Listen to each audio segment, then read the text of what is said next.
No. 16-bit. I love 16-bit. 16-bit. But technically, my brother would be 8-bit. Okay.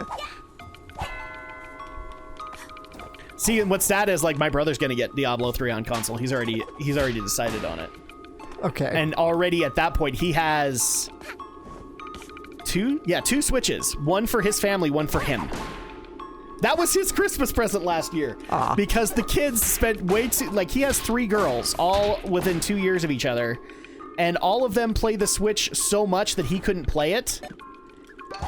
And this got so frustrating to him that his family gave him a Switch for last year's Christmas. Oh, that's so nice. So he can play it the way he wants to. That's cool. Or I could be like Brinton and buy 3 Switches right off the bat. You knew that, right? I think so. So him, his husband, and his brother-in-law. Yeah, I think I've heard that. Wow. Just as Nintendo wanted. They wanted us, everyone in the house, Switches. To have a Switch. Yeah. All that for a lousy Rip token. Indeed. Hope that was worth it for you. Not really. Just hit like an invisible. But yeah, judge it how you will, guys. Like, I don't normally do stuff like this. Alex kind of knows this. I'm very meticulous. Certain franchises go on certain consoles to me, and it's not only to just justify the console price, but also to keep the reviews kind of diverse, but also because I feel like those franchises deserve to be on those consoles. And so the fact that I'm branching out the way that I am is a little weird, but the Switch is just that great a console.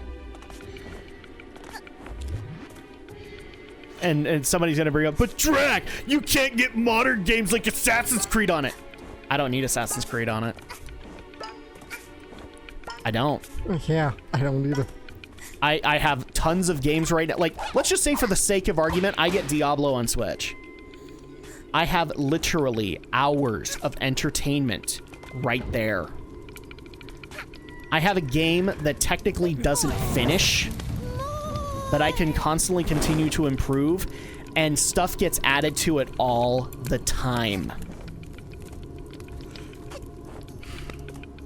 Like in Diablo, there are, so to explain this really quick to Alex, in Diablo there's what's called seasoned content, which you don't have to pay for, but it's like, if you complete this many objectives within the world of Diablo, in this amount of time, we will give you like tons of bonus gear, tons of bonus stuff that we've built for you completing it.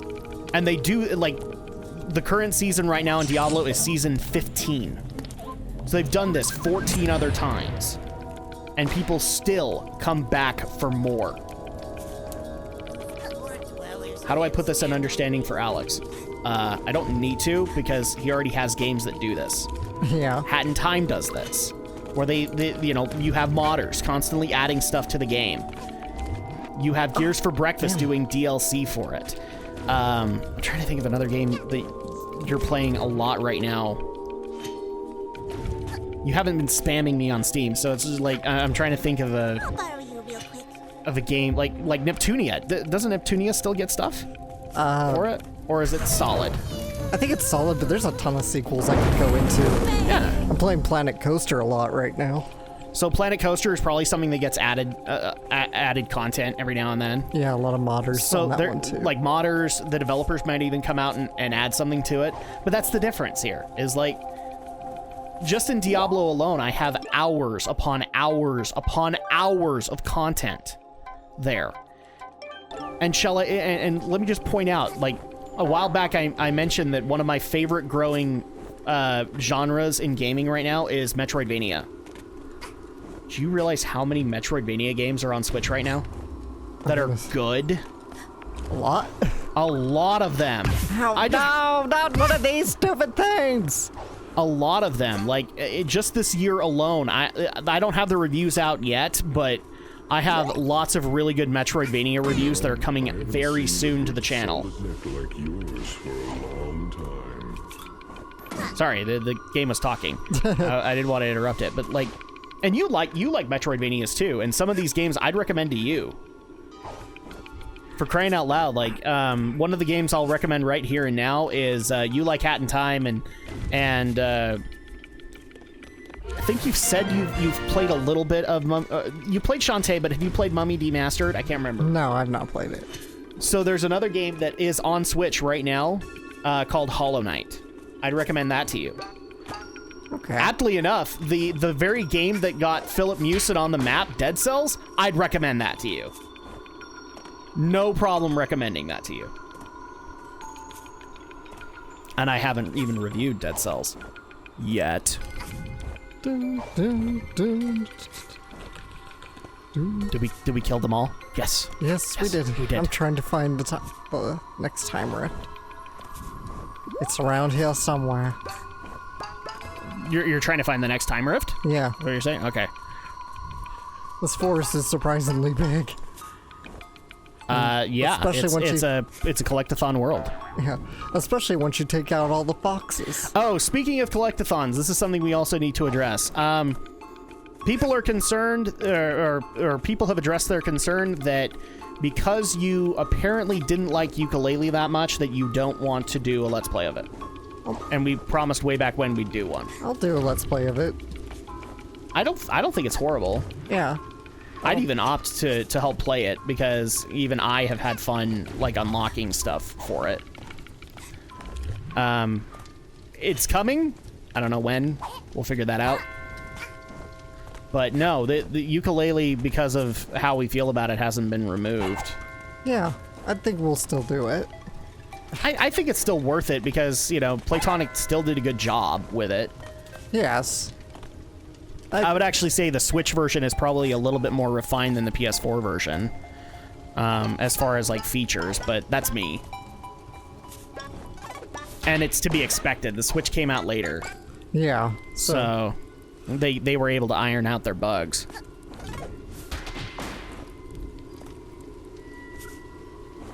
I mean, that's the cool part about the Switch is, like, there's so many games right now that are at minimum 50 hours of gameplay. You have tons of stuff to play on there. Like, Breath of the Wild. What's funny is, like, I think, Alex, you've said you've beaten Breath of the Wild, right? I beat it when I had it on Wii U, yes. Yeah. So, my older brother has beaten Breath of the Wild.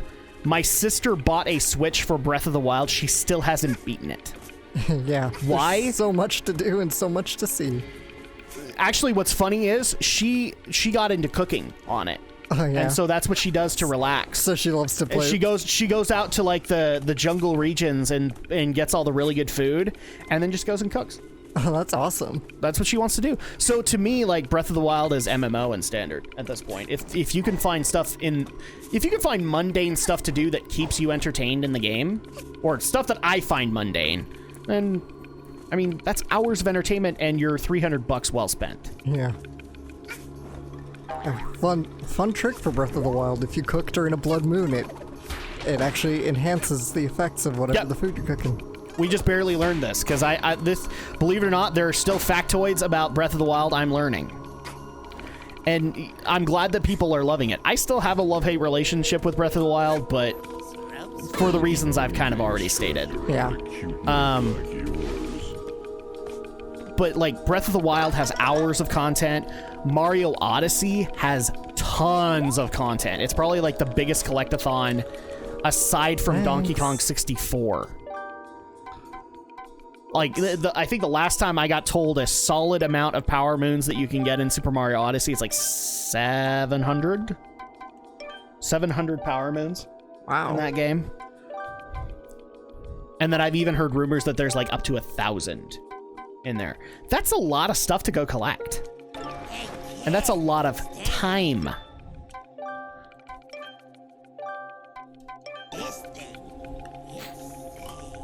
Smash Bros will have tons of I'm sorry, I'll get off my soapbox now. But, like, dude, You can grab onto me whenever you'd like. I'm just kind of glad for the fact that the Switch exists. I really am.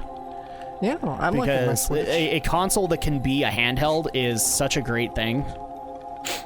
In fact, one of the things that actually made me a little jealous on YouTube is, Alex kind of knows this. I follow a channel called Up Up Down Down, which is a WWE wrestler who also does Let's Play stuff.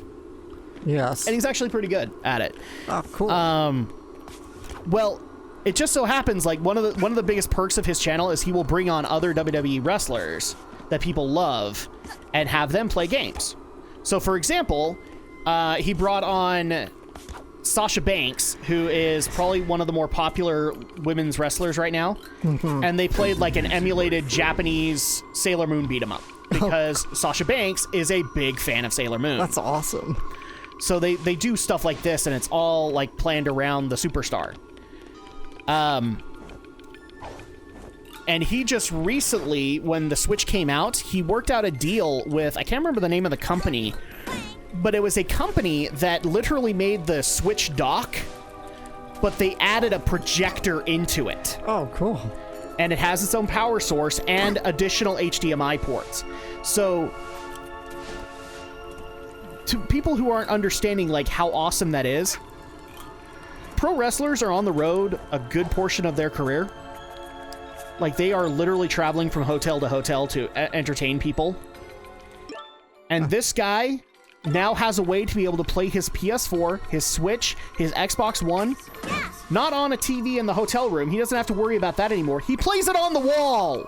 That's really great. I love that. And what did he do with it after he got that? He worked out a deal for all the other pro wrestlers that play Switch, which is a lot of them. He worked out deals for them to get personally monogrammed projectors. That's cool. With their personal logos. Nice. I need to show you that video. You would love it.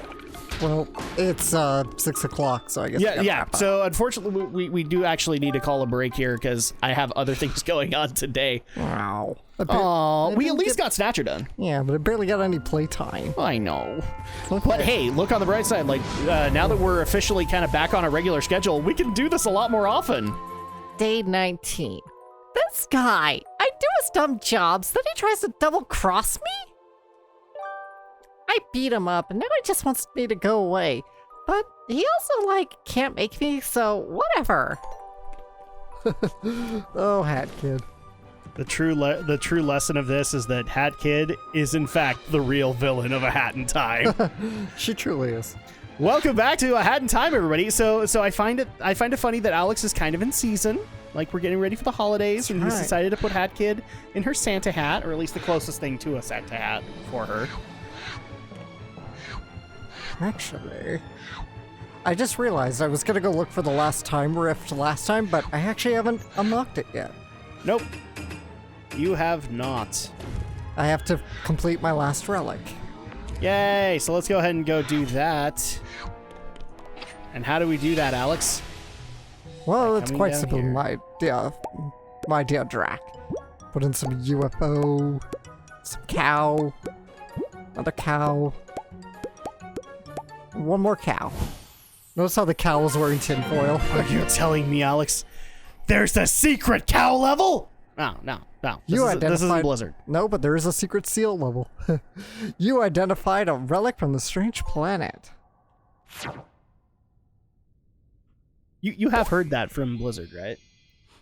No, I haven't. So when the original Diablo came out, there was a rumor going around that if you hit a cow like 100 times, or at least you clicked on it 100 times, Yeah. that either the cows would explode, or the other rumor was that it would take you to a mysterious secret cow level. Oh, wow. Okay? And Blizzard never made a secret cow level, right? Right. But because of the fan reaction to it, they started teasing people about a secret cow level, and eventually in Diablo 2, they made a secret cow level. Right. Okay. That's Where you pretty fought off a bunch of hell bovines. cool. Nice. So there you go. All right. What the heck? Spaceships don't look like that. Where's the wood? Why is it sucking up cows? This is insulting. I'm gonna sue. I think Hat Kid needs to chill. Somebody needs to get her a juice box, and then we'll be okay. Or juice box and put her down for a nap. Exactly, for a nappy poo. Or something to that extent, roughly. All right, so now we're going to go and track down that time rift. Is that the plan? That's Cool. the plan. We're gonna do the time rift again. Let's do the time rift again. There you go.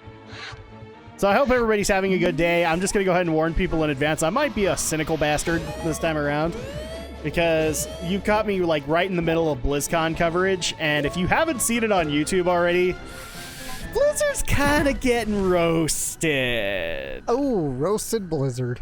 Oh, just a little bit. You could say Blizzard just thawed out. It's okay. We don't need to worry about it because I will put the sound effect in. There Okay. you go. Then we're fine. All right. So yeah. I'm just gonna go ahead and say this right off the bat. Overall, BlizzCon 2018 is pretty good. Like they have some good announcements. It's just unfortunately they made the one announcement that they shouldn't have, and that is literally blowing up in their face right now. And just to explain to Alex, because Alex doesn't play Blizzard games, That's true. but No, I haven't seen a good solid. Diablo is a long-standing franchise on PC. It is a much beloved franchise on PC. One, in fact, that actually came about from Blizzard and a fledgling company by the name of Condor Games coming together to create this franchise. And the funniest thing is, they met because they literally worked on the same game, but different ports of it. Oh, yeah? So when Justice League Task Force, a DC fighting game, came out, Blizzard had the Super Nintendo version covered, and Condor did the Genesis version Nice. of Justice League. And that's how they met. Oh, And so very nice. then after establishing a good relationship with Blizzard, Condor approached them for an idea that they had, which would eventually become Diablo. Whew. Well, the culmination. So as I've kind of pointed out, it's a franchise established on PC. Blizzard is known for PC games, and everybody's been hyped for the last 3 months because they said that they had a big announcement to make in regards to Diablo. The last Diablo game, Alex, that came out was in 2012. Right. Okay, and that was Diablo 3. And so a lot of people were like, well, maybe this is Diablo 4. Maybe they'll finally do Diablo 2 remastered. Maybe, maybe this, maybe that. And they made the announcement of Diablo Immortal, which is a Diablo mobile game. Ouch.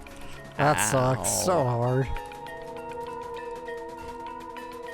And here's the thing that's going to shock a lot of people.